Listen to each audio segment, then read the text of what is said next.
Varahi silk showroom నందు media సమావేశం అనంతరం వైశ్య లైమ్లైట్ అవార్డ్స్ పోస్టర్ ఆవిష్కరణ చేశారు. వైశ్య లైమ్లైట్ ప్రతినిధి ఇమ్మడి శివ కామెంట్స్ చేశారు. వైశ్య లైమ్లైట్ అనేది వివిధ రంగాలలో విశిష్టత, ప్రతిభ మరియు సాధనలను గుర్తించే, గౌరవించే ప్రతిష్టాత్మక వేదిక.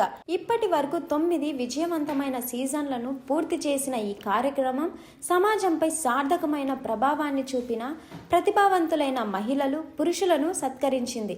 ఎన్నో సంవత్సరాలుగా ఈ అవార్డులు జాతీయ మరియు అంతర్జాతీయ స్థాయిలో విశేష గుర్తింపును పొందాయి. ప్రపంచ నలుమూలల నుంచి అవార్డు గ్రహీతలు హైదరాబాద్ వచ్చి ఈ గౌరవాన్ని స్వీకరించారు. ఒక ముఖ్యమైన మైలురాయిగా season 10 Manepally presents Vysya limelight awards for women 2025 27వ తేదీ డిసెంబర్ శనివారం విజయవాడలోని ఆంధ్ర లక్స్ వేదికగా జరగనుంది. ఈ సీజన్ ద్వారా వైశ్య లైమ్లైట్ అవార్డ్స్ ప్రయాణం హైదరాబాద్ ను దాటి విస్తరించడం మరింత విశేషం. మహిళలోని నాయకత్వం, ప్రతిభ మరియు సామాజిక సేవలను వేడుకగా జరుపుకోవాలనే తమ నిబద్ధతను ఇది మరింత బలపరుస్తుంది అని భావిస్తున్నాం. Manepalli presents Vysya limelight awards for women season 10 లో తమ రంగాలలో విశిష్ట కృషి చేసి సమాజంలో సానుకూల మార్పుకు దోహదపడిన ప్రేరణాత్మక మహిళా సాధికారులను గుర్తించి గౌరవించనున్నారు. ఈ మైలురాయి సీజన్ విశిష్టతను సత్కరించే వైశ్య లైమ్లైట్ అవార్డ్స్ యొక్క దీర్ఘకాల వారసత్వాన్ని ప్రతిబింబించడమే కాకుండా విస్తరణ, సమగ్రత మరియు ప్రాంతీయ, అంతర్జాతీయ స్థాయిలో విస్తృత చేరువను ఆలింగనం చేసుకుంటుందని చాటుతోంది. మీడియా సమావేశంలో సంస్థ ప్రతినిధులు పాల్గొన్నారు. సోదరులందరికీ నమస్కారం. ఈ వైశ్య లైమ్లైట్ అవార్డ్స్ అనేది గత 9 సీజన్లుగా హైదరాబాద్లో పెట్టడం జరిగింది. ఈ అవార్డ్స్ ఏంటంటే హైదరాబాద్లోనే పెడుతున్నారు, ఎందుకు మీరు వేరే రాష్ట్రాల్లో వేరే చోట్ల పెట్టరా అన్నారు.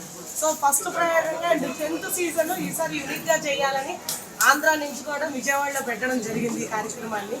దీనికి మంచి స్పందన వచ్చింది మాకు, ఓటింగ్ రూపేణా కానీ ఇక్కడ ఉన్న మహిళల నుంచి కానీ. మీరు విజయవాడలో పెడుతున్నందుకు చాలా ఆనందంగా ఉందని చెప్పని అన్నారు. ఇంత చక్కటి అవకాశాన్ని మహిళలు చాలా బాగా ఉపయోగించుకున్నారు. వాళ్ళ యొక్క అంటే ఒక ఉమెన్ ఎంటర్‌ప్రెన్యూర్ అంటే జనాలందరికీ, పబ్లిక్ తెలియని వాళ్ళకి కూడా తెలియజేసేటట్టుగా వాళ్ళు ఓటింగ్ గ్యాదరింగ్ కానీ చాలా బాగా జరిగింది. పరిమితం కాకుండా నెక్స్ట్ లెవెల్ కూడా వెళ్ళాలని చెప్పి మా వాళ్ళందరికీ కూడా సూచన చేస్తూ ఈ అవకాశం ఇచ్చినటువంటి శివ గారికి ధన్యవాదాలు. తను కూడా ఒక అవార్డు గ్రహీతండి. ఇలా చెప్పుకోబోతే టోటల్ మీరు ఒక 15 రకాలుగా వివిధ రంగాల్లో అభివృద్ధి సాధించి సక్సెస్ చూపెట్టిన వాళ్ళకి మనం ఈ వేదిక పైన అవార్డు ఇవ్వబోతున్నామండి. ఎస్పెషల్లీ ఇందులో 2 రకాల అవార్డ్స్ ఉంటాయండి. ఒకటి జ్యూరీ బేస్డ్ అవార్డు, ఇంకోటి vote based award. Vote based అంటేనేమో జనగా ప్రతి ఒక్కరికి మనం పాపులర్ అనుకుంటారు. మన పాపులారిటీ తెలియాలంటే నలుగురు మనం గుర్తించాలి. ఆ గుర్తించే విషయంలో మొబైల్ ఆధారంగా మనం ఒకటి గుర్తించాము అని చెప్పేసి ఒక ఓటు వేసే అవకాశం ఇచ్చేసి ఆ ఓటు ద్వారా వాళ్ళని ఎంపిక చేస్తామని యోగా చేస్తుంది చెప్పేసి. అండ్ వీటన్నిటికీ మనం ప్రోత్సాహంగా ఆంధ్రప్రదేశ్లో మొదటిగా చేస్తున్నప్పుడు చాలా మంది ప్రముఖులు మనకు సహాయపడ్డారండి. అందులో అన్డౌటెడ్లీ ఫ్రెండ్లీ నాయకుడు అంటే ఇలా ఉండాలి అన్న మన వైశ్యంలో ఉన్న సుబ్బారాయుడు గారు, పెనుగొండ సుబ్బారాయుడు గారు మనకు బాగా ప్రోత్సహించి సపోర్ట్ చేస్తూ ఉన్నారు. ఇలాగే మిగతా ప్రముఖులు కూడా మనకు సపోర్ట్ చేస్తూ ఉన్నారండి. మొదటిగా నేను పెనుగొండ సుబ్బారాయుడు గారిని మాట్లాడుతుందని కోరుతున్నాను.